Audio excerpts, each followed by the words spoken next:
I mean, I Yeah. had this conversation with somebody the other day about how life is a game and how this is the greatest game of all time. And it kind of, if you want to explore what a game is, it's four general aspects that make something a game or a good game. It's that number one, there's a goal. Um, some people will say there's no goal to life, but I think there's some kind of plan going on here. There's some kind of orientation that you can put your life into. There's some kind of something we have to do. Even if you do nothing, you're still doing something. So we have to, as a living incarnation, as a human being, we have to play this game. We have to play Mhm. the human Mhm. Well, in and just whatever way you want. from a purely biological standpoint, the goal is to survive, right? I mean, that's what Yeah, every living exactly. Yeah. organism is programmed to do. Stay alive, and if you can, reproduce, because that's carrying your genes into the next generation. So, from a purely materialistic way, without even touching on spirituality, you can tell objectively that there is a goal to Yep. life. There is a goal to this game. So, check on aspect number one. There's a goal. What Yep. else? What are the other elements of the game? Um, there's rules. So we Yeah. just explained that with physics. There's a framework. I can't just get up and fly right now, as far as I'm aware. I can't Yeah. just teleport or become invisible. There's a certain kind of framework that we have to abide by, something that we Yeah. have to play within this game. The certain kind of structure to Yeah. this whole thing, right? You can see that obviously. Yeah. Number Well, there's three. there's two. Hang on a Oh, sec. There's two structures. There's the actual laws of nature that you're describing, but then we've created a second set of rules on top of that we call human culture. So it's like mm, we're animals that have two sets of rules. There's the laws of nature, which are the true laws, and then there's the human mm, laws, the laws that we've created, that we've invented, and we think we're slaves to those laws, but really those laws are completely arbitrary and invented, right? The only true laws are the laws that you described, which are the laws of nature, if you want to call yeah. them that. Yep. Bob Marley says every law is illegal. And I really like that. I keep that in mind. Yes, love it. All right, so there's rules. Yes, check. Right. Number three is that there is a challenge. You play a game to be challenged, right? No one really likes easy mode unless you're just learning the game, but usually you're playing it to have some kind of something that makes you want to play to get that goal. Within the framework, there's an impediment. I don't know, is that the right word, between you and Yeah, the goal? In order to save the princess, you have to be able to get through all the levels and fight the bosses and yeah, stuff like yeah, that. yeah, So in life, it's our suffering. It's the shit that we have to go through. It's the yeah. challenge for us to um to attain the goal, which I mean, you could say that what the goal is, and I could say what the goal is. Could be something different, but I Yep. think the goal is truly to better ourselves and better this world and attain God realization. Essentially, better. That's Yeah, the yeah, highest goal. yeah, yeah. Okay, but there's something in the way of that. I guess Yes, there's something. correct. Okay, number four, it's pretty simple. Is there's interaction, as in we have a controller or a keyboard or pieces that you have to move on the board, or even with another player. Hmm. There's interactions with me and you or other people and other animals in the whole world. There's like an input, and then there's an output into the system. Right. Um, Look, that's exactly what we do here, man. Our interaction is at the base level is our five senses. Is how we relate. That's how we relate to this game. It's how we input things and we output to other people's five senses and maybe the plant's senses if they have it. I don't know, some kind of intelligence. But Hmm. summing that up, it seems like we are in the greatest game of all time. This Yeah, is the game of God. yeah. Lila, right? Mm-hmm. Divine play, I think they Mm-hmm. call it in Sanskrit, and that's Mm. that's what it is. It's God playing this game, and we're Yeah. we're the game, we're the pieces, we're the players, we're we're everything. Mm-hmm. But um, and then we're also aware of the game, or some of us are becoming aware of the game, right? Like you're saying, Mm. even when scientists are studying the laws of nature, that would be like a character in Grand Theft Auto figuring out the coding of the game. Like that's Mm. so we're a part of the game that's figuring out the rules, the parameters, the laws of the game, how the game functions, and then also becoming aware of this fake game that we've created around money and laws and norms and culture and wealth and prestige and all that stuff. So some of us are waking up to that game and realizing that ain't it. That I don't want to play that game. no, and like Neo in the Matrix, once you awaken to that game, you can start to rewrite it in small chunks, at least in your own immediate circumference, and then perhaps in even bigger circles. You know, you can expand that sort of that coding power. Hmm. But yeah, it is the greatest game. I agree. Game play, theater, whatever you want to call it, right? We put on our roles, put on our Yeah. masks. I'm going to be Ollie today. You're going to be Gary. Tomorrow we'll swap, but we would never know because it's the same, right? Yeah, exactly. It's the same. When I'm in your body, I'm just you. And it's like, oh, it's not like I'm in your body. I am you. Hmm. And you are me. And so, yeah, it's interesting that, Hmm. Interesting to so say the so least. what did this person say when you advised them of this, that this was the greatest game and that we're in it as we speak? He thought it was a really good synopsis of what we're in. He actually was taking notes. He said he was a game designer, and he thought it was actually really Ah, interesting that I had this metaphor of life being a game. And yeah, that's pretty much all I remember. But yeah, that's it was a cool. really good conversation that we had. I There's believe it, man. oh yeah. Yeah, I mean, again, as a model, as a metaphor, it makes perfect sense. It's whether it literally 100% is factual or not is irrelevant. It helps you to live more intelligently when you regard it as this great game. Mm. You realize that, we're all just players playing parts. At least it Hmm. helps me. Well, we're But all player one. yeah, That's yeah, the that's the thing. part that gets a little like, Yeah. I'm all the players, but I'm just me. How can I be all the players? That doesn't make sense to me, right? And until you have an experience of it, where you Yeah. kind of transcend this individual boundaries that you have as a self, right? Then you realize, oh, okay, it makes sense. But Yeah. You have to have the experience first, because if you just say that to somebody, they're like, "What the fuck are you talking about, bro? You gotta lay off the weed, you gotta lay off the drugs, dude. What are you talking about? That doesn't make any sense." Because I would, if I told that to myself, yeah. uh, I don't know, 5 years ago, I'd Hmm. be like, "Dude, what? Who is this guy? Like, what are you saying, man? We're all the same. Like, what do you? I'm not the Yeah. same as you." But Yeah. you Yeah. have to have that direct experience. It's almost like this message. It's this light bulb that turns on. It's this transmission from that player one, or I don't know what it's from, but there's a transmission to of connection, ultimate unity, eternal unity with everything and everyone. Hmm. And it never left me. I don't think it leaves anybody. Once you get that, like, you can't just go back into Yeah. the matrix, man. You can't take the blue pill. Once you can see that, it's like, oh, there's no, like I said, there's no going back. You can close the door all you want and try to close the door all you want, but you always know what's on the other side of the door. Yeah. Oh, Absolutely. Yeah. And you might not live in that space 24/7, but you never forget that it's there and that it's real and it's true. And it's more real, in fact, than the space that I spend most of my time in, yeah. as Ollie, the human being who's a dad and who's a husband and blah, blah, blah.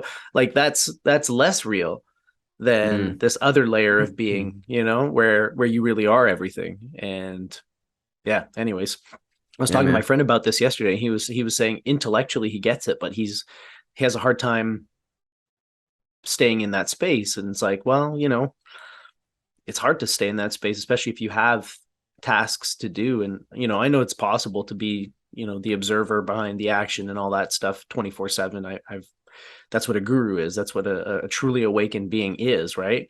Yeah. I find that I just fluctuate in and out of those states, and Yeah. I don't stay in any one state for, well, some longer than others, but I try to minimize my time in the space of, the ego, the role that I play. I try to, you know I don't want to be that, unless I have to, right? Like, okay, it's time to do a job. I got to be the dad. I got to be this. I got to be that. But as soon as I can, I'm like back out, back out of Mm. there. I I think don't.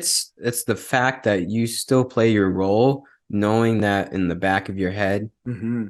you're there. You're the one no matter what. So it's Yeah. okay with playing our roles. There's nothing wrong with playing our roles, but we Yeah. play our roles in accordance to that principle of ultimate unity, because we all have to play the roles. We all have to play this game. Even Yeah. once you realize it's a game, you still have to play the game. Yeah. The Yeah. show Yeah. must go on, Yeah. divine play must go on. So I Yeah. think it's just that we just play the game a little differently after we come to Hmm. that experience. You don't have to be Ramana Maharshi. You don't have to be Ramakrishna. You don't have to be like a saint, but you can Hmm. try to be saintly. You can orient yourself into that mode. And getting back to the game thing, that's the challenge. I think the Yeah. challenge is us to we're right here. I'm just going to take a step back. We're here to purify ourselves as humans. We were born imperfect, but I think that doesn't mean we shouldn't chase perfection, even though that's obviously impossible. But I think we were here to just become better people. We were Mm. born in an imperfect world. So I think our goal here is to, knowing that we're in a game, knowing that all is one and one is all, um, restructure our life into becoming like that saint. We're not going to be saintly in this lifetime. This is where reincarnation comes into, maybe in the next or the one after that. But I think in the one that we're in, we got the glimpse into it, and we just have to do the best that we can, playing our role here in this movie of life to create a little bit better movie of life for future generations and future lifetimes. Mm. Yeah. So it's really just like, you Sounds like you're know, saying play the role, but don't get lost in the sauce. exactly the sauce of spirituality, the sauce of trying to be saintly. Mm. There's a balance between, you can.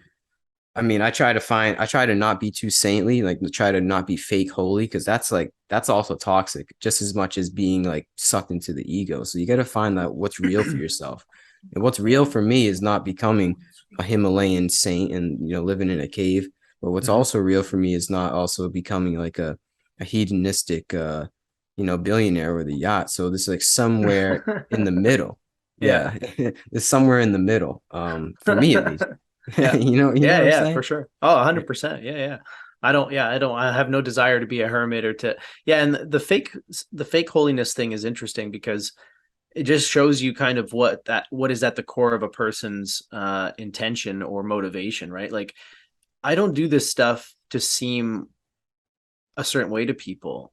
I don't read the books that I read. I don't meditate and do all the stuff that I do and create these like daily practices and rituals that I follow and adhere to because I want people to be like, oh my God, look at Ollie. He's so whatever. Like I do it because it helps me. It's completely Exactly. for 100% to stay in that space that we were talking about earlier, right? As much as possible to be more patient, to be more loving, to be more kind, to feel more peace and to be more at rest, even when I'm in the midst of activity. All that shit is thumbs up for me. I don't care if you're into it. Like I like sharing it with people because it's so good for me that I'm like, it's like when you watch a really good movie, you tell your friends about it because you're like, I enjoyed it. I want you to enjoy it, right? But Mm, if people aren't into it or if it doesn't resonate with them, or they're like, whatever, what do I care? It helps me, and it's like I'm trying to achieve this for myself and for my family and for the people that have to put up with me and interact with me on a daily basis. And yeah, as far as how I look, people on the outside looking in, how can you be spiritual if you smoke weed? How can you, blah, blah, blah. It's like, I don't care what you think. I don't care if you think that, I can't be this, I can't be that. I'm not doing it for that. I'm not doing it for you. I'm not doing it for appearances. I'm doing it because I feel so much better when I do. That's it. yeah. It's Yeah. that simple. That's simple, man. Exactly. Yeah. I feel Yeah. plugged in. I feel connected. I feel like my best self. And dude, if you've ever felt like your best self before, that's how I want to spend all my time. So, Mm-hmm. whatever I got to do to get that and to achieve that and hit that plateau, then that's what I'll do. And to some people, it looks like craziness, it looks like madness, and it's like, all right, it's cool. Like, Yeah. that's fine. You don't get it. Like, I'll try to explain to you where I'm coming from, but if it doesn't make sense to you or you're not into it, totally fine. Mm-hmm. Like, have fun, Yeah. do your thing, Playboy, do Yeah. your thing. Like, Yeah, it's no skin man. off my back, but it's nice to meet other people who are again like yourself doing similar things, not for appearances but for yourself, because those are the kinds of people I want to hang out with and connect with, right? It's where I get the most and where I can give the most. So it's nice to meet other people like that are into Mm-hmm. that. Yeah, same. Same. We're all on the same path. Maybe Mm-hmm. doing it in different ways, but to know that there's other people that are also in the thick of it, but also have that goal in mind. We have that like attainment in mind. It's Hmm. good to know that you're not crazy. Yeah, You know? yeah. There's other people trying to live well and that are thinking Mm, about what that means for themselves, because obviously you can't just take the socially endorsed definition of the good life. You just, like you said, the hedonist billionaire boat, whatever, yacht sailor, like that's what they feed you. So if that's mm. what you think the good life is, you're gonna be in for a rough ride. Yeah, Um, and it goes the other way too. Like I said, it would just be fake, on either mhm, pole, the hedonism or also becoming the monk at this point in my life. It mhm. wouldn't work. If someone asked me, I mean, obviously I'd rather have $1 billion in a yacht than live in a cave. But if someone did that for me tomorrow, I wouldn't even want to be hedonistic. I wouldn't want to have the yacht. I'd be like, dude, I don't need this thing. I take one ride on it, and well, I don't know. I don't know. Maybe I'd like it a lot, or who knows? But what I'm trying to say, I mean, I might like a You wouldn't yacht. necessarily donate it to an ashram somewhere. You might still enjoy it, right? I might still enjoy it, but what I'm trying to say is that like I don't need $1 billion, and I also don't need to become a monk. And I recognize that I have karma to reap in my life, so trying to chase either of those poles in my head, which obviously they're just polarities and they're just like ideas, but trying Hmm. to like be fake in one way or the other, it's gonna just cause me suffering. So I have to recognize what real spirituality is to me, and really conditioning myself to my own joy here in the karma that I have in my life, in the things that I've done in my life, and in the situation that I am in right now. Like what would be conducive to the most happiness and peace at this point in my life, not taking anybody. And that's another thing too, what you mentioned is not taking anybody else's opinion of what they think about me or anybody else's lifestyle and looking at them, but maybe I could be like that. It's really truly going in saying, what do I want? What do I need in this life? Not trying to be like anybody else or trying to put on robes or do anything that is outside of my locus of control and outside of my actual realistic lifestyle. Like, what do Hmm. I truly want in this life, in this game, as Gary Haskins? And that I think takes time to identify, and that's why we have these practices and do the things we do, so we can identify how to truly be happy and condition ourselves um, to a better life, because that's ultimately what it's all about. So it takes time. It takes a lot of effort and discipline, but I think I'm on the right path. I hope I'm on the right path. But I think uh, I think looks like it from here, buddy. Looks like it from here, but yeah. who Well, I'm knows? definitely feel a lot better than I used to, say, 5 years ago. I Yeah. definitely feel a lot better, like more at peace with life and just more at peace with any internal happenings, I guess you could say. So I think I'm on the right path, because I think that's what it's all about. It doesn't matter how you do it. Yeah. I mean, I'm not saying that a hedonistic billionaire could be unhappy either. I don't think it's like either pole. I think you could be very happy as a billionaire or a monk, but you just have to know what you want, because we Yeah. all want stuff. And if you ignore your wants, then you're just going to cause yourself even more suffering. So I've been really analyzing, like, what do I truly want in Wow. this life? And Right. So you're not ignoring your wants, but you're also not pursuing them blindly, which I think is the yeah. key here. You're questioning your wants, you're questioning your desires, you're questioning why you want what you want. And in doing so, I think you're going to make sure that you're aligned properly with your true values, and you're not just going to be pleasure seeking or, whatever, Yeah. trying to get rich or trying to get clout, whatever, Mm-hmm. because you're actually questioning it, right? Because your initial impulse, your initial desire, if you just are like, oh, I can't ignore my desires, got to go for it, right? That could lead you down a really terrible path. Yeah. You have to ask yourself, why do I want these things? I've been doing this a lot lately with alcohol, because it's Mm. like I've had a lifelong sort of relationship, like since I was, teenager, and again, everything in moderation, like that's one of my rules. But Mm-hmm. finding moderation with alcohol has been a pretty big challenge for me over the years, right? At least you And recognize it. yeah. Well, oh, yeah, impossible not to. And Yeah. like for me, it's like I have this thing where it's like, quitting is for losers. That's my line. So it's like people who again, who take the route of I'm never drinking, never touching a drink, all that stuff. I respect that. I admire that. I think it's misguided, but that's my opinion and that's for me only. It's not you. If it works for you, great, beautiful. My view is that alcohol, like any other substance, cannot be problematic because there's tons of people out there who don't have problematic relationships with those substances. The issue is the relationship that a person has with the substance. Yeah. And that's where you have to question your motive. Why do I like drinking? What is it about drinking that I enjoy? Why is it that every time Thursday rolls around, it's like, yep, time to go get a 6-pack or a bottle of wine or whatever? And questioning that and really looking into it. Like, am I avoiding something? Am I trying to numb myself? No, no. Keep going and investigating and be really honest with yourself. That's what I've been trying to do. And, I've come to some really interesting conclusions. I've been talking it out with my wife. And, because again, even though I'm not going to take anybody else's opinion at face value about myself and what I should do, you have to bounce things off people, especially people love, trust, that you value their opinions, right? Because they give you kind of a sense of where you're at least from their perspective, and helps you to find yourself and kind of determine where you're at. But it's been fascinating. And again, it's coming from questioning my desires, because it's like, why Mhm. and then now things shift and change. So I'm assuming it's the same experience for you in terms of asking yourself, what do you truly want? And if you don't mind, what do you truly want, Gary? What has come up through this line of inquiry for you? I mean, you could look at it in the material plane, what you want, or you can look at it in like the really big picture way of what I want. And I guess what I truly want in the big picture is to be able to just be with God. Hmm. And that's very lofty, but I just want to be able. And what is that? That's obviously a very general term. What does that mean? Some would say you're already there, my friend. Yeah, I guess I am, but we all are.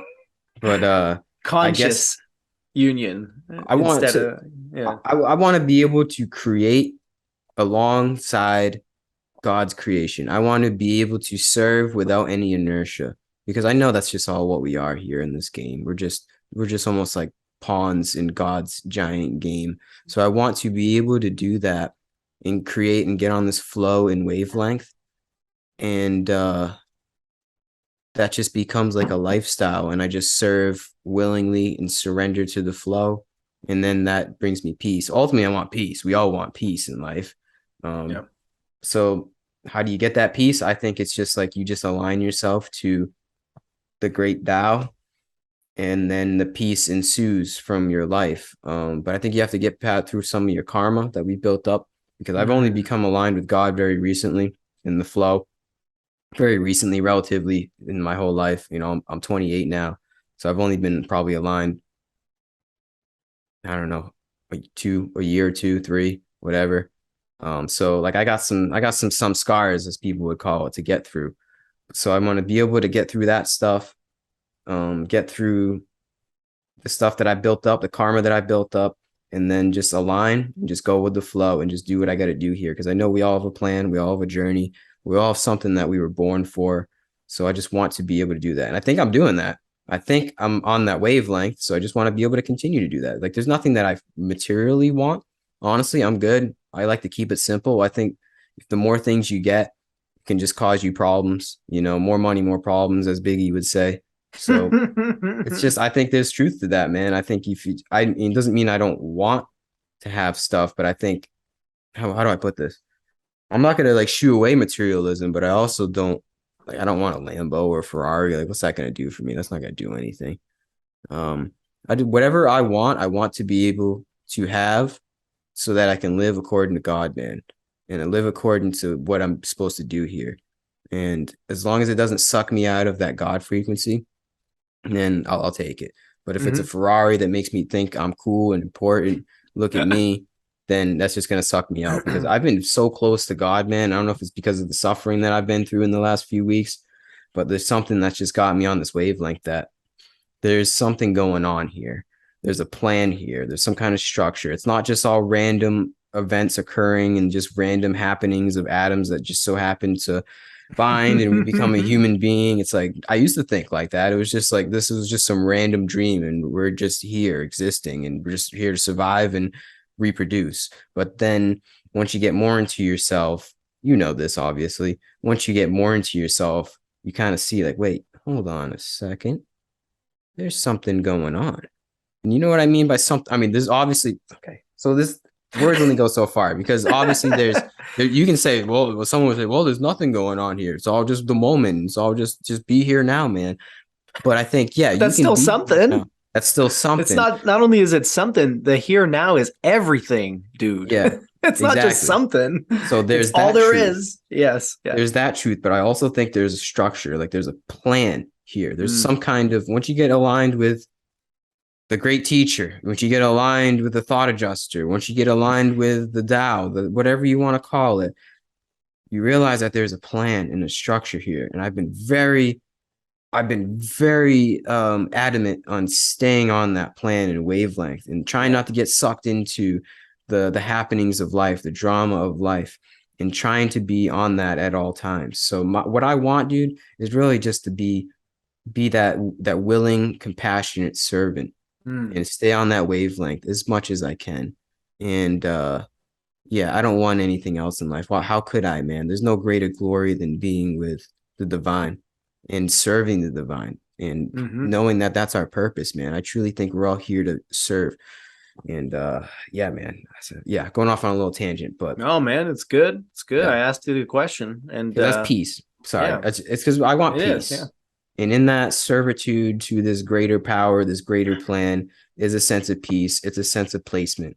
And that's what we all want, man. We all want peace and happiness. And I think that's how you get it. That's how we all get it. 100% aligning yourself with that flow that you describe. I think it's Mm. oh man, I don't even remember who it is. A Greek philosopher of some kind, I think, who said fate leads the willing and drags the rest. And when you Mm. suffer, what's happening is you're getting dragged, my friend. You're resisting whatever life, Yeah. God, the great teacher, is doing with you, or whatever situation you're in. So yeah, I agree. Putting yourself in alignment, you will find peace, because you're not going to be getting dragged anymore. You're going to be going willingly with the plan, whatever Mm-hmm. that plan happens to be. Yeah. So yeah, and discernment is good as well. It's a good quality to cultivate in this sense, because then you can see the plan more clearly, and it's easier for you to align yourself with it, right? The clearer your mind is, the clearer you see, and the more you can align yourself with that vision, that plan, that whatever it is that is being presented to you. So Mm-hmm. yeah, it all makes sense to me, brother.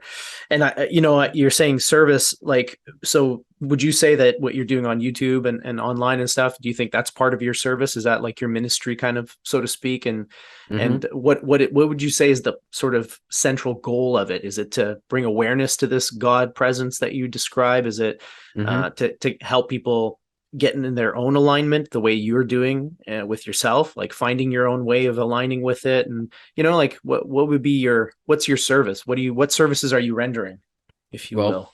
looking at it from a selfish perspective, because I think we all act from the self first, and then from, you can be selflessly selfish. So looking at it selfishly, I do it because I just truly enjoy it.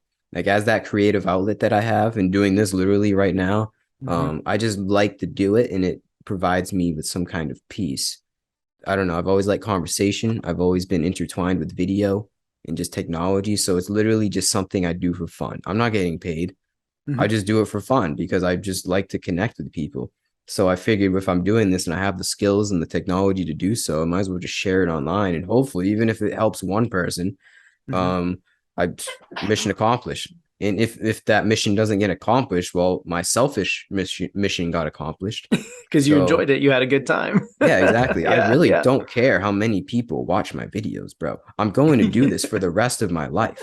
And Yes. I'm going to do this probably in the next life too, because I just do. This is truly what I want to do. I just Mm-hmm. like to come on here, connect with like-minded people, because I don't have anybody else to connect with in my personal life. I mean, I got some people, but Yeah. like, online, having the internet, we take for granted, and being able to connect with people all over the world about these topics and talk about these things and come to certain insights. This is genuinely what I just love to do.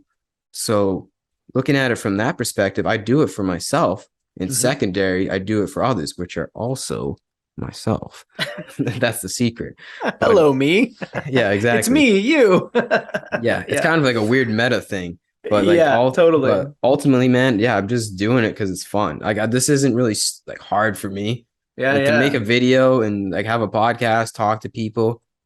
It takes me like it's just like I have a regular life outside of this. This is just yes, something I'm doing. For yeah, fun. Like, some people they play video games or watch Netflix or whatever. Like yeah, I do this. yeah, So yeah, it's for fun. And yes, if ultimately it is for the greater good, then that's awesome. yeah, I think conversation has helped me a lot. I used to trim weed and just put podcasts on, yeah, and I learned so much from conversations.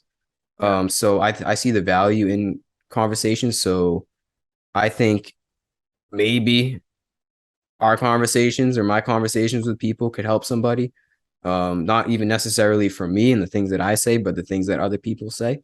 So, like I said, even if it helps one person, that's awesome. Mission accomplished. And even if it doesn't, I'm still gonna do it anyway because it's Yeah, you fun. feel compelled to. Yeah, yeah. Yeah, man. Yeah. What Oh, about yeah, that's you? good. Yeah, I mean, same. I mean, I think we've had this conversation before. I have the exact Probably. same philosophy around my YouTube channel and stuff. I just, I've got a couple recordings in the backlog. I'll get to them when I can, and I'll keep doing what I'm doing, having conversations. And at times I may start making more content, and at other times I may take a few months off. But like you, it's just something that I always return to. It's an outlet, and Mm-hmm. same idea behind it. Like, I've already gotten like I've already done my job. Like in terms of the YouTube channel, it's already achieved its purpose. I've had multiple people reach out to me, comment, say, "Oh my God, this you changed the way I looked at this. This was really helpful." If I had one of those, I would have been like, "Perfect." I get Mm-hmm. them regularly. Sometimes it's like a 4-year-old video that has 12 views, and I'll Mm-hmm. get a notification that somebody commented on it yesterday, and it's like, "Oh Yeah. God, Same I with wish me. more people found your channel." Yeah, Mm-hmm. exactly. So it's like, yeah, it's like people will find it if they find it and if they're meant to find Mm, it. I'm not beating exactly. myself up over that, but I've gotten those things enough times that I'm like, yeah, perfect. Like, just keep going, buddy. It's like those are just like that's the great teacher. Drop it in to say like, hey, by the way, keep going, buddy. You're doing okay. Like, just Mm-hmm. don't worry about the views and all that stuff, and just keep making the content that you feel compelled to make, that you feel called to make, right? Inspired Yeah. to make. You have to enjoy Um, it. 100%. And it has to, for me anyways, now I'm not going to force myself to do it like I used to do it. Like when I was doing like the daily bread videos, it was like multiple videos a week, every week for a year and a half, 2 years or something crazy. Right.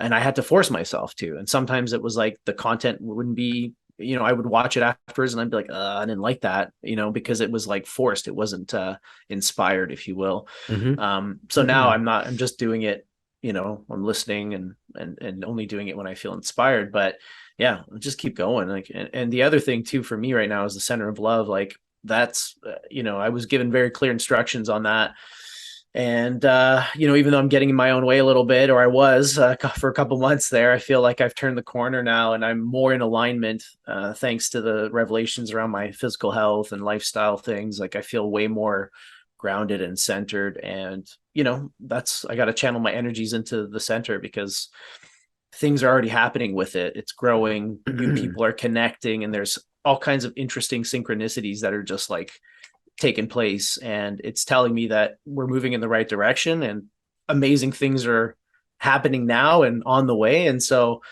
yeah, so for me, the YouTube channel is always going to be there, but my main focus and my main sort of passion right now is this community that we've started. And I feel like that's got the most potential to make a difference, Mm. so to speak, in terms of bringing awareness to the world, bringing more love into the world. Obviously, I mean, called it the center of love for a reason, right? And it's just kind of the driving force behind it all. And yeah, it's beautiful seeing people support each other, meet each other, cultivate relationships, and just everybody's learning from everybody. There's no like person in charge or priest or anything like. Yeah. And every talk, we've had 7 talks now, I think, and hasn't been a bad one. Obviously, I mean, that goes without saying. They've all been very enjoyable, but they've also all been full of wisdom and insight and like vulnerability and just yeah. Anyways, so that's really where I'm jazzed up right now, is this community. But obviously it's all tied together. I can't separate the center of love from the YouTube channel, from my daily life, from our conversations that we've had. And, even I was telling Rory and Ryan a couple of days ago, like the center of love, the way it's structured, the way that we do our gatherings, I was inspired by what they were doing online every Mm. Wednesday for a while. Like parts of it came from those experiences I learned from being part of that little community for a while, and it was like, okay, I like what they're doing with this, and we just kind of modified it a bit, and so yeah, everything is tapping into that and leading back to that. So I Yeah, feel pretty blessed that I've been given this mandate, because like you, a I enjoy mandate. it. Yeah, it is Mm. a mandate. It's like, get to fucking work, Ollie. I stalled. It's like, no, no, no.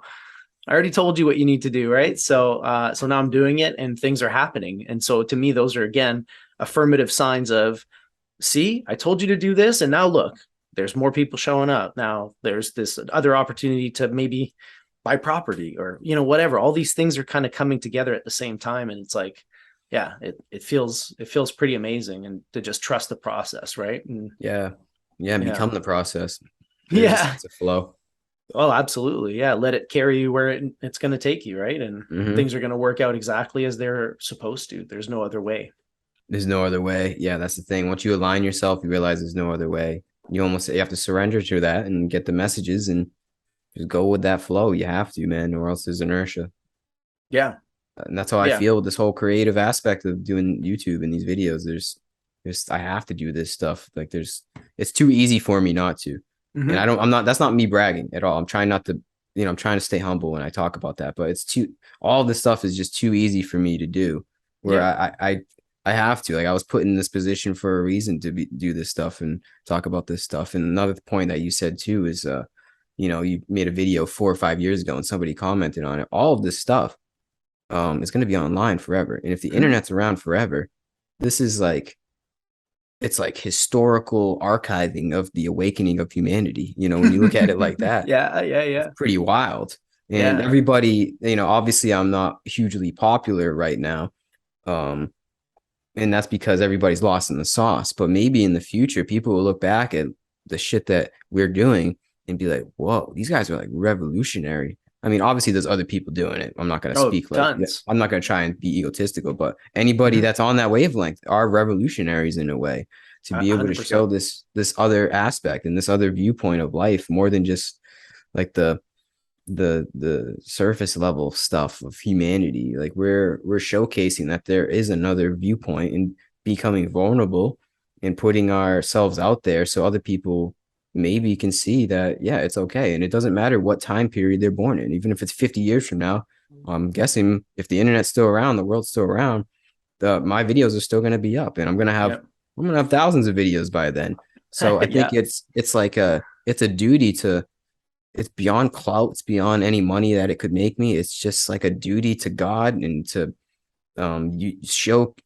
use my abilities and technology that I have to showcase the glory of the conscious perspective.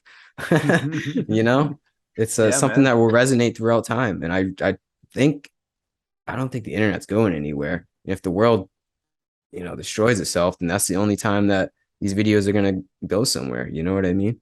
Unless there's Hmm. some kind of cataclysmic event, all of these words from the people that I've spoken to and that I've said will live on forever. So that's kind of what I do it for too, man. To just leave some kind of legacy, not in an egotistical way, but a legacy for other people to learn. Sometimes I Hmm. have this really trippy thought where I'm like, I'm gonna die, reincarnate, find my videos, and it's gonna lead to an awakening.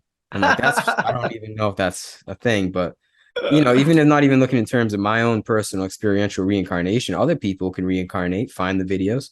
And even Yeah, if I yeah. said it helps one person to see the light and to see something a little bit differently from what somebody else said, that's all that matters. Mm.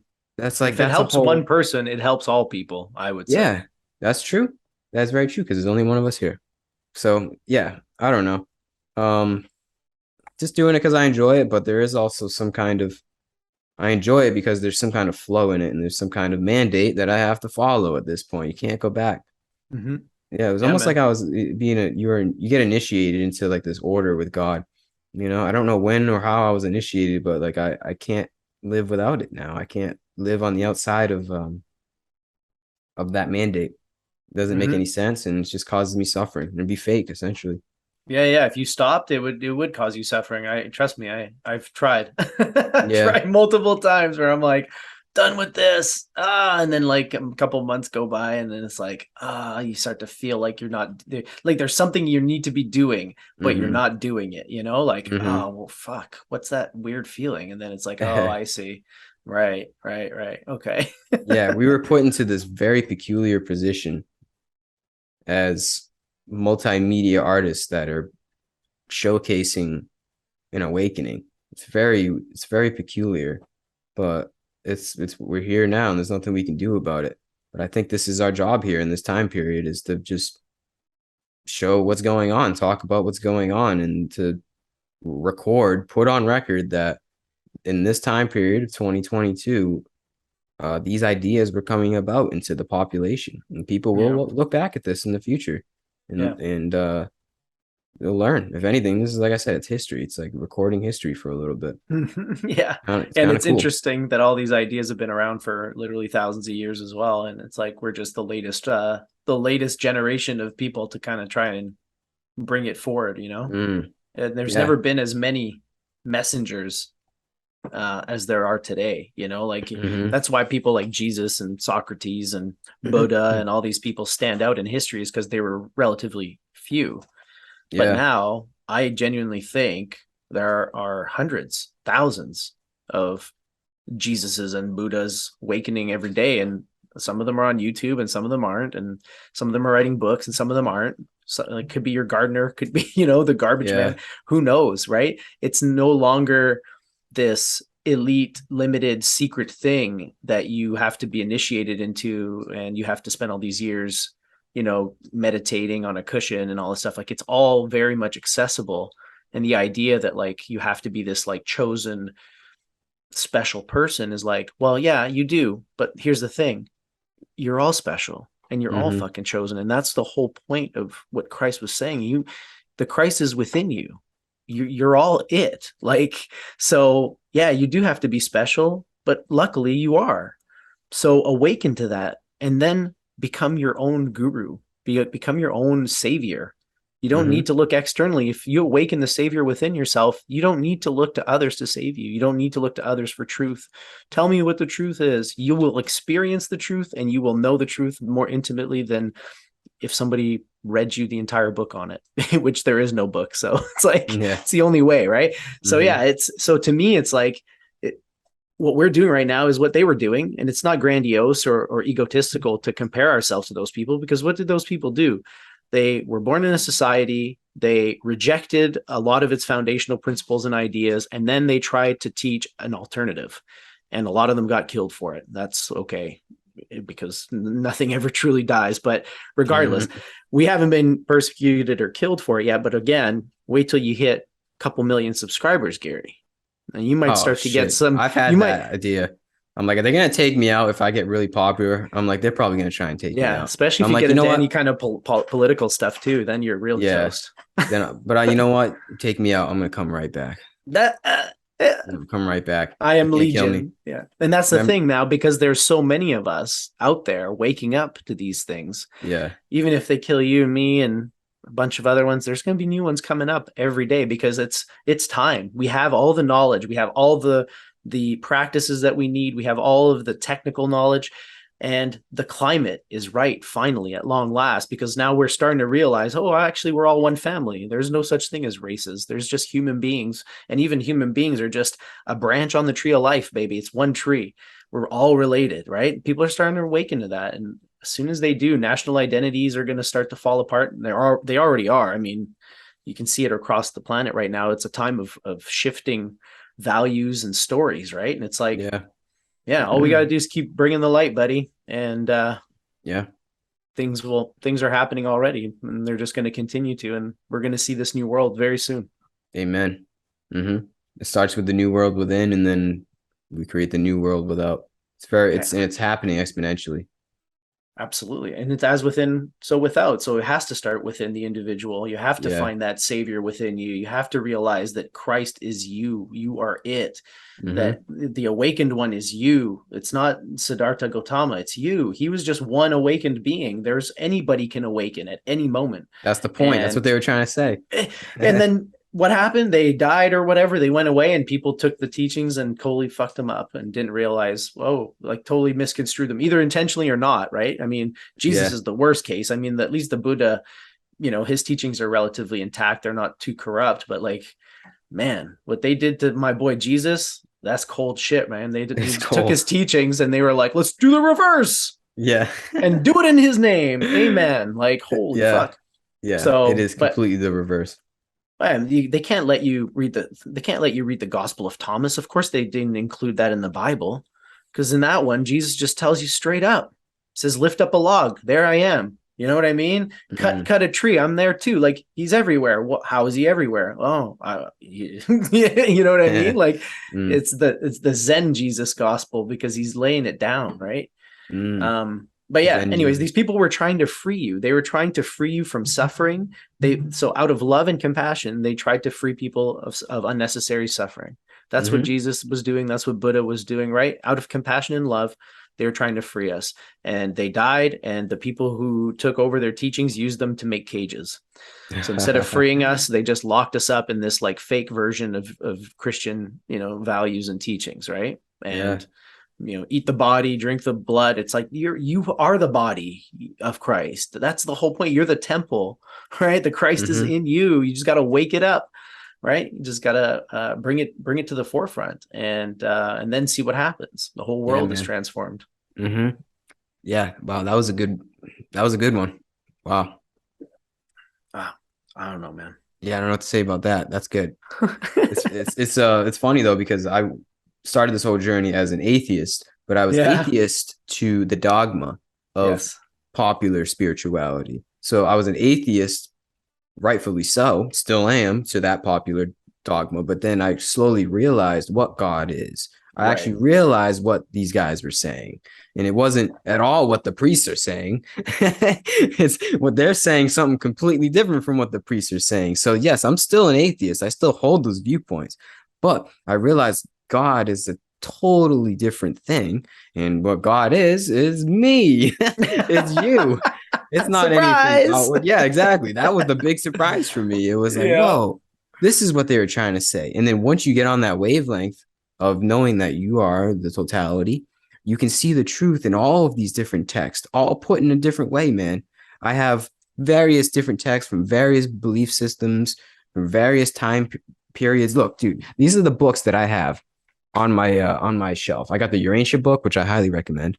I Mm. have Meditations by Marcus Aurelius. Okay, two Mm. totally different time periods, but there's cohesiveness in there. Yep. I got The Second Coming of Christ by Yogananda, which is Nice. amazing. And what he was trying to say was what all these books are trying to say. It's all within us, man. Yeah. It's Yeah. all this essence is what you're trying to say is they were trying to save us, but not by saying bow down to me. They were saying bow down to that inner idol within yourself, man. When they say no God shall come before me, it's literally saying there's no God that comes before what's inside of me, not on the outside of me. Mm-hmm. Yeah, man. The truth is the truth, and you can see that everywhere. And the wise call it by many names, and there's many different ways to describe it. But once you know, you know. And then once you can know that somebody else knows by how they put it. It's an interesting thing, man. And you can't go back. And yeah, I think we are going there. I think the world is slowly working our way there, but we all have to come to that kind of internal awakening, that internal light bulb moment inside. How do we get there? How do we do it? Is it divine grace that does it? Is it a podcast? I don't know. I really don't know. I don't have the answers to that. I think a huge aspect of it is psychedelic stuff. I really do Hmm. believe that. I think psychedelics are going to help us get there. They're not going to be the only one. There's obviously other paths, but I think they're going to be a huge catalyst, and they are a huge catalyst to people changing and having that light bulb moment of eternal connectivity and knowing that you are thus one and all is one and one is all. Yeah, do you agree with that? Because I know you had an experience with 5-MeO, which we haven't dove into yet. So Yeah, yeah. how was that? Well, you know what I think. I mean, I have an interesting perspective because I started on this path. I was on this path for many years before I started using psychedelics, right? Probably like, I don't know. Well, unless you count cannabis as a psychedelic, in which I case, do. I okay, well do. then never mind. I was from the get go, but you know, Depends how anything you more use it. powerful than that, yeah, yeah. And we've talked about this. It definitely was a catalyst for my spiritual awakening back in 2013. There's no doubt in my mind. It was a because it's still a potent tool in Hmm. my spiritual arsenal. I still use it. Um, and get all kinds of insights and all kinds of revelations just from a toke. You know what I mean? It's dangerous in some regards, but yeah. But I didn't try or do anything more powerful than that. I just meditated, read lots. Marcus Aurelius, obviously, first book that I read after awakening, and it was like a very powerful experience. But anyways, I find that a lot of people they start their spirituality or their spiritual journey with psychedelics, and that I feel is dangerous because it can easily muddy the waters. Yeah, yeah. Hmm.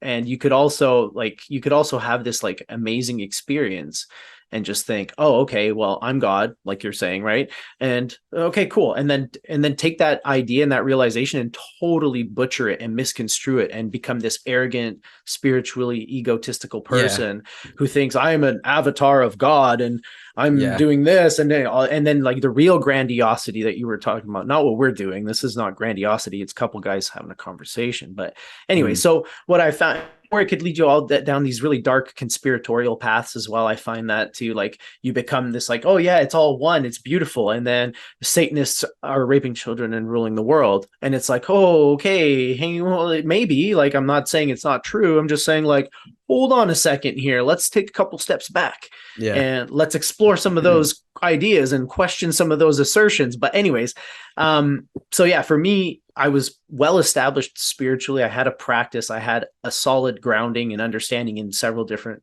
perspectives, Taoism, Stoicism. And then I kind of felt like I was hitting a plateau in my I felt like there was work I needed to do and I just didn't know how to do it and I couldn't do it. And that's when I turned to psychedelics. And so for me, I already had the experience of union. I already had those moments of awareness of cosmic consciousness where I was everything and I just felt like blissed out before psychedelics. So for me, it wasn't necessary, unless again you count cannabis. Maybe that was necessary, but the more powerful stuff wasn't necessary. It just has helped me deepen what I already kind of have experienced, right? And gain a Hmm. better understanding of it. So You I already had do a think it's, foundation.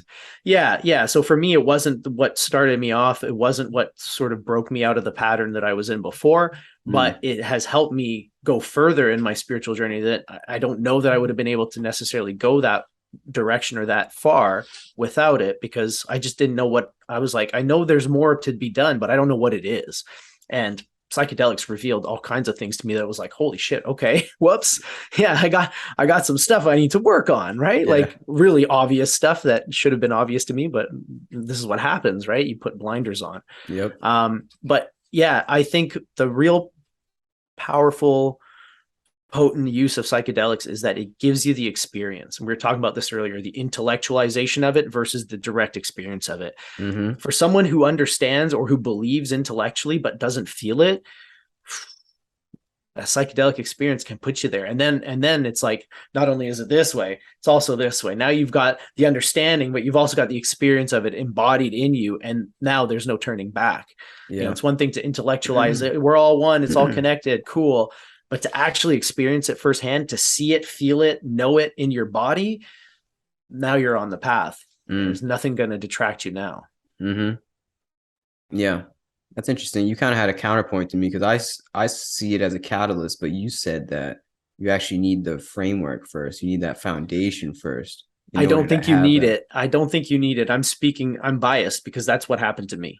Hmm. And what I've noticed now is engaging in psychedelics and being exposed to the last 2 years, COVID, and all the conspiracy theories and the polarization.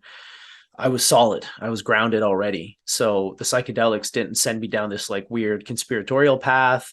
It didn't, and because again, like I had this psychedelic experience without psychedelics in 2013. I didn't just go, I'm God. Oh, ha, ha, ha. I was like, I got to investigate. I started reading books about it. Right. I've met Yeah, people who are like, oh, I don't need to read the books because I've had the experience, and it's like, that's dangerous. That's very dangerous. It's arrogant to think that you don't need to investigate and to maybe look back in history and look at some other people who have had similar experiences to you and what they said about it. And, after years of studying and meditation, what conclusions they arrived at.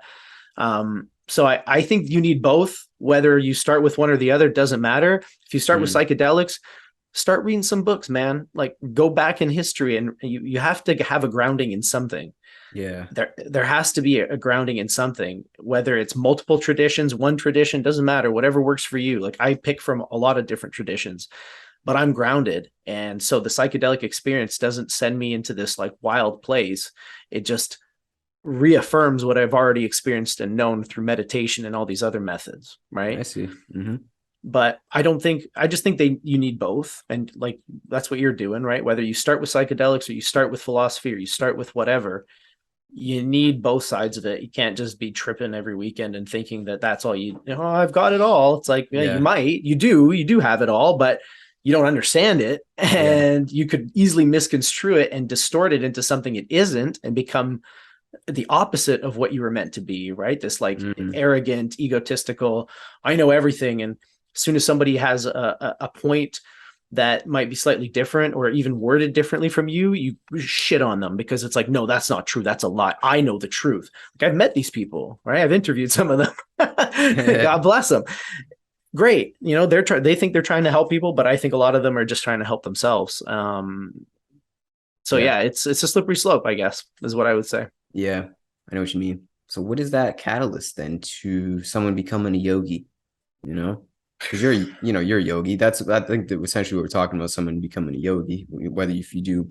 I think some of your viewers might take exception with that. I don't think I'm a yogi by any stretch, but I guess it depends how you I see a define yogi. yogi. I see a yogi as you don't have to do poses or anything. A yogi is somebody that treats their experience as a science and Ah, knows what they have to do to find that happiness and find that union, okay. which yoga means union. So Yes. if you can, whatever you have to do scientifically, um, trial and error wise, whatever you have to do to reach that union and be in that union, is a Mm, yogi. I So see. yeah, how do you get on that wavelength? Do you think it's through some kind of suffering, like Mm. seeing another way or thinking that there has to be another way? A lot of people, in my experience, again, through the conversations I've had on this channel and elsewhere, the Mm, suffering seems to be the number one dark night of the soul, some mm-hmm. kind of illness. I have a friend who was diagnosed with a chronic illness and was told, we're going to have to remove your bladder. That was the catalyst for her, sent her on this crazy journey, and she healed herself and has done ayahuasca and like just had this crazy life now. And she's, awesome, awesome lady.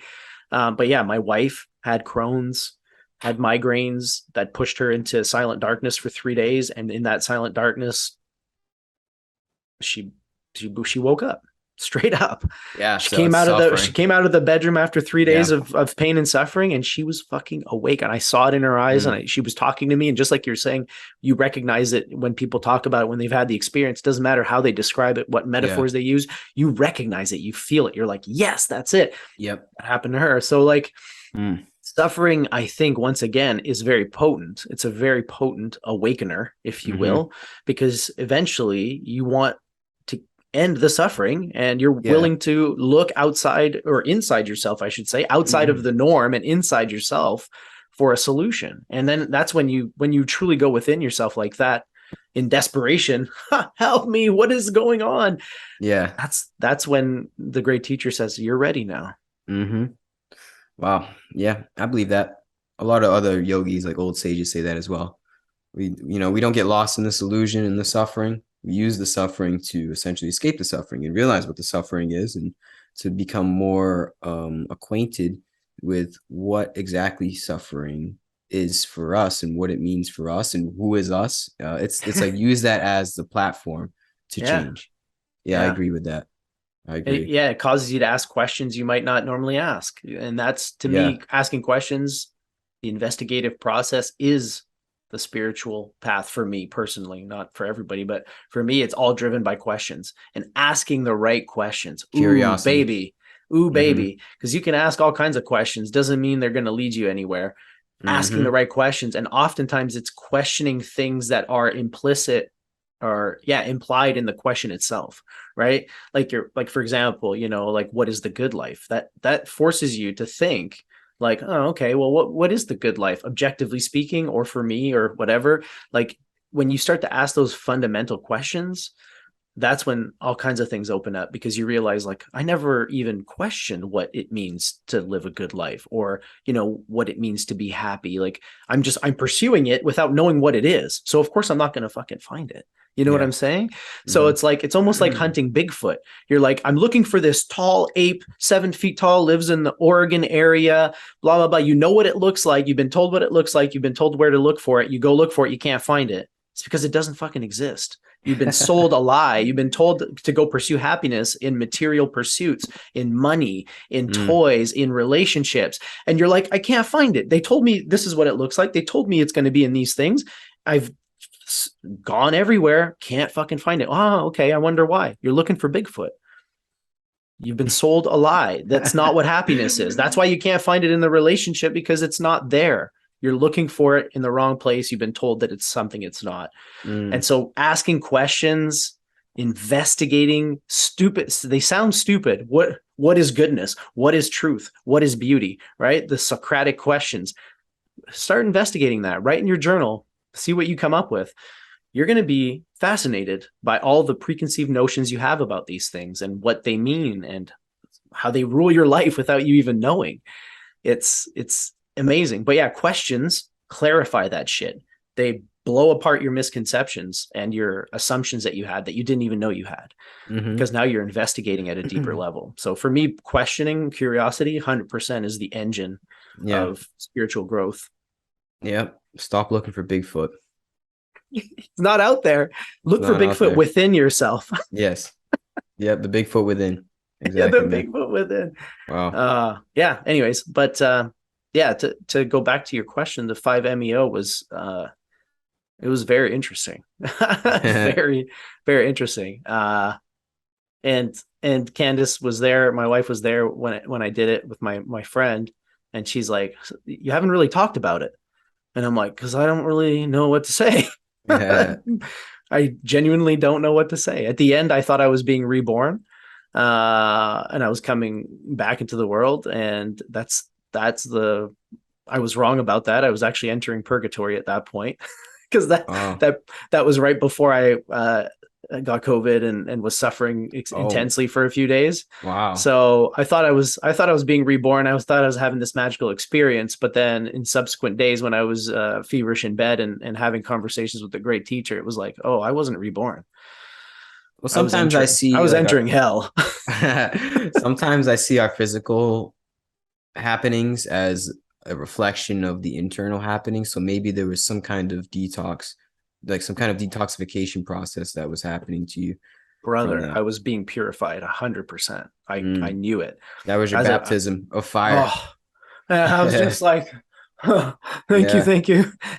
The message that I keep getting, and I've been getting it for a while now, in relation to my lifestyle, and again, like, just to be clear, like, I'm not drinking like a 12 pack a day or anything like that. Like, I'm still fairly moderate, but my body is telling me you're not moderate enough, right? That's what the gout Mm. was about. That's what everything was about.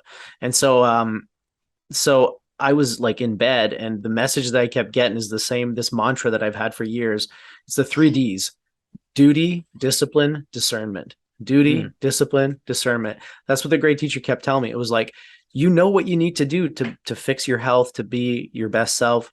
Those are the 3 Ds. Just focus on the 3 Ds. And so I was in bed repeating this shit to myself, like, duty, discipline, discernment, duty, discipline, discernment, Mm-hmm. like, till it's in there, like, Mm. yeah, it was wild. But yeah, so that the DMT experience preceded that. I think it released something, and then was really not in a good place for a few days. Like, Yeah. physically, I was like suffering very intensely. it was like the start of the release, and then you actually had to physically release at the grossest material. You had to like get Ah. out the toxins in a way.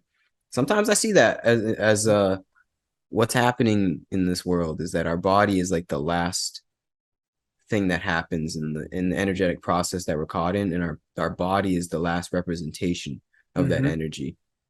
I don't know if that's 100% true, but sometimes I feel like it is.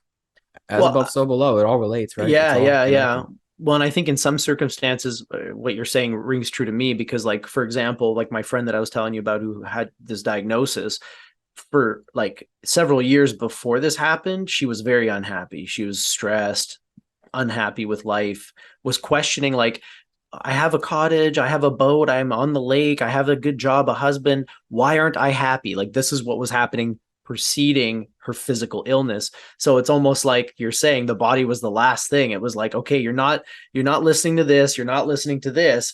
Now I'm going to break this body down, so you have to fucking listen. And Mm-hmm. that's 100% what was happening to me on a very minor way, in a very minor way compared to what she had. Obviously, I mean, I had gout flare up and fucking COVID, but that's what was happening to me. It was like, you're not listening, you're not listening, you're not listening. Okay, well, now I got to fuck with your body because you will listen. If you can't walk, you got to listen, right? If Mm-hmm. you're literally limping around in agony all day, like, that's a message you can't ignore.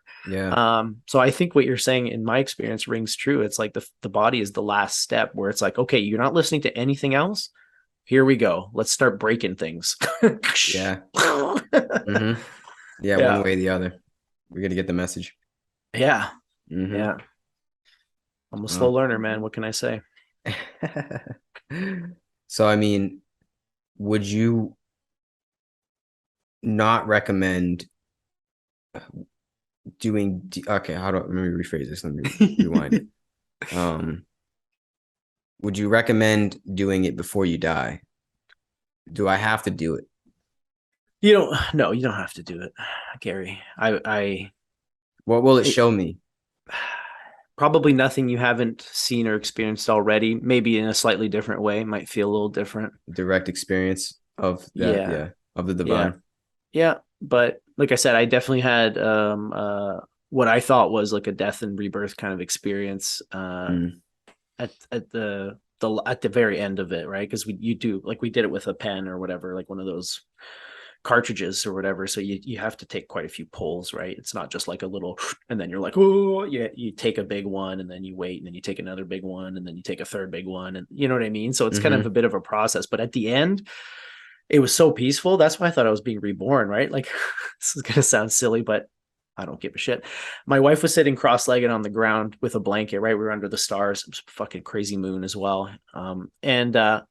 At the end of it, like, I was like, I needed to lay down. So I like laid down and I like put my head on her lap and she like put her arms around me and I was looking up at her and I was like, you're the cosmic mother. You're rebirthing me. Cause it was like, I just Wow. felt love and peace and the stars above and then her face smiling down on me. It was like, I, Mm. I thought for sure it was a very beautiful, peaceful, loving experience. Like when I heard about it before, I thought like, oh my God, I'm going to get blasted into hyperspace and I'm going to go places and see all these crazy things. And, there was some of that, but never felt scary or what, like I was never white knuckling it.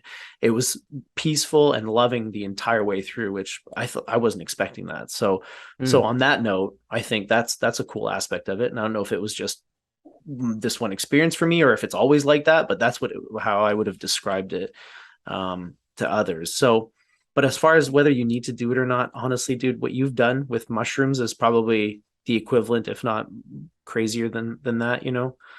I've done a lot of Um, mushrooms.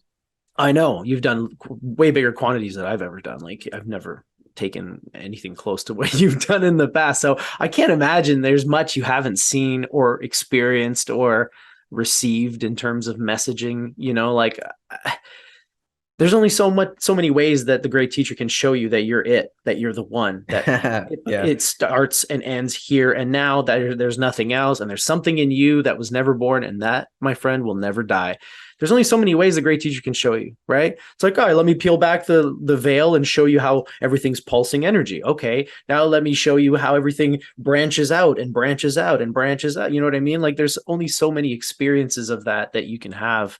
Mm-hmm. And with your experience with psychedelics, I'd be shocked if you experienced something truly, truly novel. from the Hmm. 5-MeO. Good way to put it. Novel. Yeah. Alan Yeah, Watts says when you get the message, hang up the phone. I mean, I think I've gotten the message. So yeah, I don't yeah, feel the call to do that stuff, honestly. Like I feel like I've had rebirth experiences. hmm, And like at this point, it would only be for me chasing an experience. And I think if yeah, I approach it with that, it's not going to serve me well. If I'm just chasing it to watch the movie, right, it's not going to be a good movie. I need to actually be intuitively compelled to to hmm, to be on that and to want to have that experience. But I don't think there's nothing in me that says I need that right now. I already know I'm aligned with God. hmm, There's nothing. I mean, what more do you need? Like to have that relationship with God. I mean, I have a daily practice. I meditate. yeah, I don't know, man. I just don't feel like I need it right now. Maybe in the future. Not, yeah. not saying Well, no, but yeah. I certainly didn't think I needed it either, but it sent me on a pretty interesting little story arc there, narrative arc with a little Dark Night of the Soul and some pretty key revelations. Not during the experience itself, but what followed from the experience the following Mm, 3-4 days after. Uh, I got a lot out of that yeah. that I wasn't expecting to get, and it's once again because I'm fucking in denial, bro. Yeah. Denial Yeah. about certain things in my life, and I Aren't tell we all? myself, yeah. So if you are, maybe you should try it. And I'm just joking, Hey, but man. If I want, I'll the do it. I'll do it with you. oh, that'd be awesome, brother. I'd love to do that. The one thing I will say, just for educational purposes, is that it's a very quick turnaround. Like an hour tops round trip and you're done and you're back to being completely sober and normal. Hmm. So for anybody out there who's like, oh, I don't know, I don't want to be on this crazy experience, it's like 45 minutes and then you're back. So Hmm. that's what I would say, that's a pro. Like that's a definitely a benefit of it, the way doing it that way. But yeah, in terms of the experience itself, again, it might show you things that you're not seeing. All psychedelics can do that, though. I've had Hmm. that experience with mushrooms. I've had that experience with other things. So yeah, it's just a different modality. Different way to get the message. Yeah, Different paths. yeah, Mm. exactly. Yeah, but very cool experience. And again, I'll do it again. I'm not chasing it or anything, but if I have the opportunity and my buddy's got the cartridges, it's like, yeah, I'd like to try that again and see what happens. Give it a few months. Because I got lots of work to do, man. And even when I think I'm good, there's always Yeah. little critters hiding in the attic. Yeah. So, if I find them normal, in normal states of consciousness, great. If I don't, then I'll use this stuff to kind of go deeper, right? And make sure that I'm properly in alignment. Hmm. That's what they're for. Hmm. Yeah. Keep us on the path and use as tools to our betterment, essentially. Yep. Yeah, so at Yeah. least you're aware of that and you're not just chasing a high, which I don't think people do with 5-MeO DMT, to be honest, but I don't there think might so. be. No. Yeah. Well, that's cool, man. Yeah. Yeah. Yeah. It was worthwhile, but not necessary. If you're not called to do it, I wouldn't bother. You think it would make somebody a believer? Like if they weren't like say a skeptic or a materialist, pragmatic, rationalist, took some DMT, like Richard Dawkins. Let's say he took some 5-MeO DMT. Would it make him a believer? Probably not. No? Not, I mean, not any more than a high dose of psilocybin or LSD or MDMA, or you know what I mean. Like they all have the potential. I think it's really about the state that you're in and how open you are to different possibilities. Mm-hmm. And Richard Dawkins doesn't strike me as being open to these types of possibilities. So he'd probably take it and go, "Oh yes, of course, it's the neuroreceptors acting this way," and he'd have a totally materialist rational explanation for the entire experience, would dismiss the whole thing as just this like hallucination that was chemically induced. That's what I think, but I could be wrong. Mm-hmm. Could be Well, the thing wrong. is, it actually is just a hallucination that is chemically induced.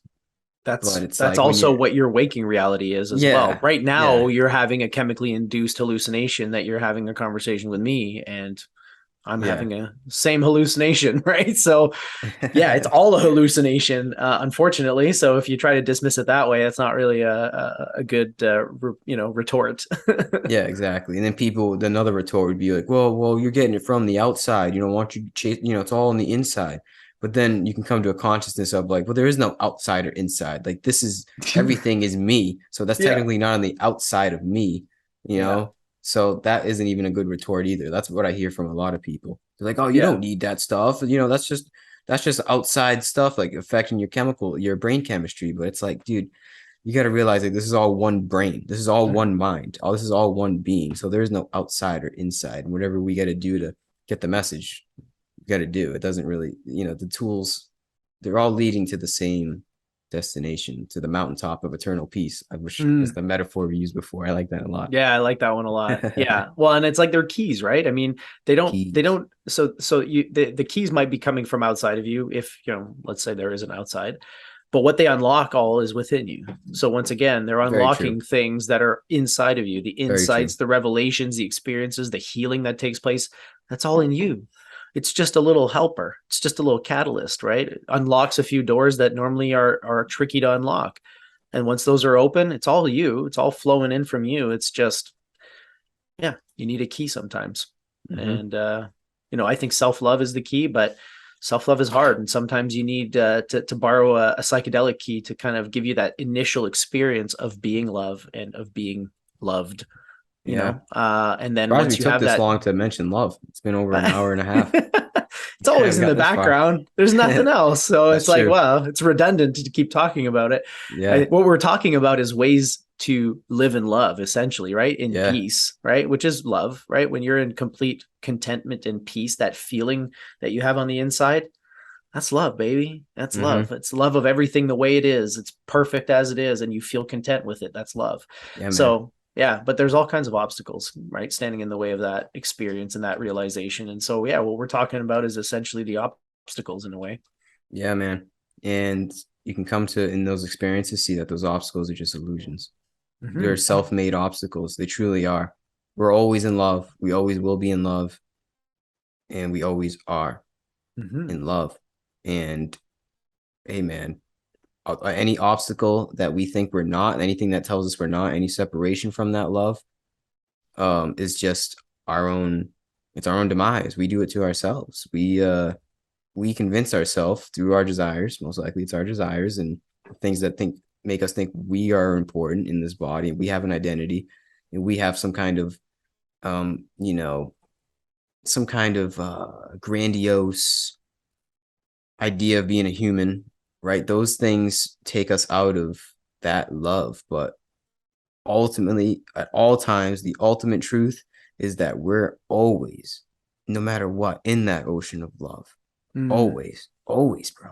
No matter what, no matter how sick you get or injured you get, how far away you get, the drama that's in your life, these things, these practices, these psychedelics, Kundalini yoga, whatever it is, they're just here to remind us that, hey, you might have forgot, but remember, you're love, and you're always in that love forever, no matter what.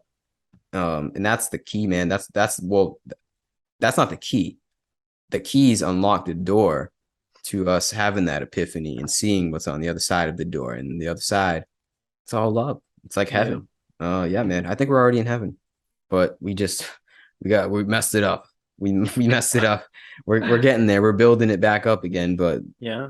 we're gonna get there. Interestingly enough, it's one of my favorite quotes from Milton. He says, "The mind is its own place, and in itself can make a hell out of heaven and a heaven out of hell." So I think Mm-hmm. we are here, you can be in heaven right now, and you can also be in hell right now, depending on what's going on up here. Right? This is the key, right? What kind of It's the thoughts are key. you having? What kind of beliefs? What kind of another key? I guess I should say. There's Mm-hmm. so many keys today. Yeah, well, it's essential, right? I mean, and again, that's speaking from my own personal experience. The spiritual journey started very much mentally with how does the mind work? Why is it that if I change the way I think, I feel totally different about the exact same circumstances in my life, totally unchanged, right? Mm, And so investigating the mind leads to the heart, or at least it opens up the heart in some respects, because you start to realize how much clutter there is in there and how much it gets in the way of you feeling yourself as that loving being, right? mm-hmm.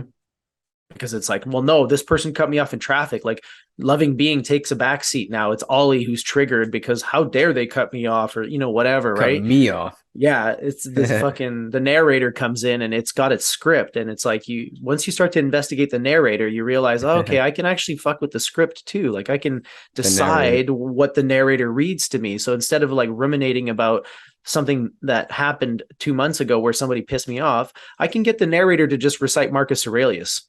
The narrator. That's funny. But like, The tell me about narrator. Marcus, narrator. Stop complaining about this person who cut me off in traffic, and read me some Marcus Aurelius quotes, and then the Yeah. mind starts to do its thing, right? But you have Hmm. to program the mind or retrain the mind to be useful, because otherwise it just does this whole, oh, poor me, how this happened to me again, whatever Yep. pattern it's established in, victim pattern, grandiosity, whatever, it'll just go back to its default script. Hmm. So yeah, the mind Good way to is put it. an obstacle. It can be. It starts off, for me. It started off as an obstacle, and it also ended up being the way to the heart for me. So it's the obstacle is the way, right? Like you were Yeah. saying. Yeah, exactly. And then once you get into the heart, you can discern, and that discernment is what switches up what the narrator says. And Mm-hmm. then from there, we act differently. It's like a process. It's like our mind. It's all one mind. I want to Mm-hmm. preface it on that. But there are Yeah. layers. There are layers to this one mind, it Yeah. seems. In the workings of being a human being, there's different layers of this, and you have to tackle it layer by layer. And Mm-hmm. there's the grossest, the ego. There's always the ego, but you can discern through, and how you reach that discernment is by bettering yourself, bettering your practices, actually asking the right questions. And then from there, you can act accordingly, create better karma for yourself in the world, and essentially become happier. You just have to analyze the inner workings, how your mind works. It is a science. It Yeah. really, being a yogi is being a scientist of yourself. And you just have to really analyze. That's the first step of a scientist, right? Is you have to figure out that there's a problem, create a hypothesis, then you create an experiment around that, and that experiment yields answers. And then from those answers, you get something you want to do with the data. And then what do you want to do with the data? I guess you can change up your life, the data that you was presented to you, and change up your framework of life. Mm. From that from your scientific exploration of yourself. But Yeah. there is a process to this whole thing and changing, and it takes time too. That's the thing. It's not overnight. It takes a lot of time, a lot of effort, a lot of discipline, a lot of Mm-hmm. tears, a lot of emotions, a lot of energy that has to be shed in this whole process. Yeah. But it's worth it. There's no other way to live. There's no more worthy cause, I believe, in being here, incarnated here, is to better our being, and then thus we better the world, man. Mm-hmm. Yeah, Well put. Well put, sir. yeah. Well, I think I'm gonna get going. I gotta really use the bathroom. So, Yeah, I you should got any probably last get going words? too. No, I think you closed us off very eloquently, Gary, and it's been too long, man. Really good to reconnect with you Yeah, and to have this epic conversation. I again, every time I talk to you, man, I end up feeling energized, inspired, and tapped in. So same to thank you. you.